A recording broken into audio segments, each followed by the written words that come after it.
பாண்டி மாயாண்டி சுக்காமார சுடலை ஈஸ்வரை இவ்வளவு பேரு எங்க ஐயா சுடலை முண்டசுவாமியை ஆமா அள்ளி அரவணைத்து அன்போடு முத்தமிட்டு தூக்கி தோளணைத்து தோளோடு தானணைத்து வடக்கு கோட்டை வாசல் விட்டு மேல கோட்டை வாசலுக்கு வருகிறார்கள்.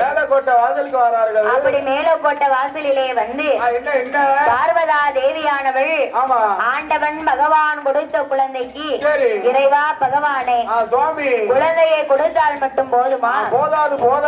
அந்த குழந்தையை பேரை சொல்லி அழைக்க வேண்டும் என்று சொன்னா பிள்ளைக்கு பேர் வைக்கணும், குழந்தைக்கு பேர் கொடுக்கணும். பிள்ளைய பெத்தா மாத்திரம் போதுமா? போதாது. பேர் வச்சாதான் அந்த பிள்ளைய பேர் சொல்லி கூப்பிட முடியும். சும்மா கூப்பிட முடியாது அல்லவா? சும்மா கூப்பிட்டா அந்த பிள்ளை என்னன்னு கேக்குமா? கூப்பிட முடியும். எப்படி கூப்பிட முடியும்? எப்படி சொல்ல? அதாவது சில பேரு பேரே இருந்தாலும் கலரை வச்சு பிள்ளைங்களை கூப்பிட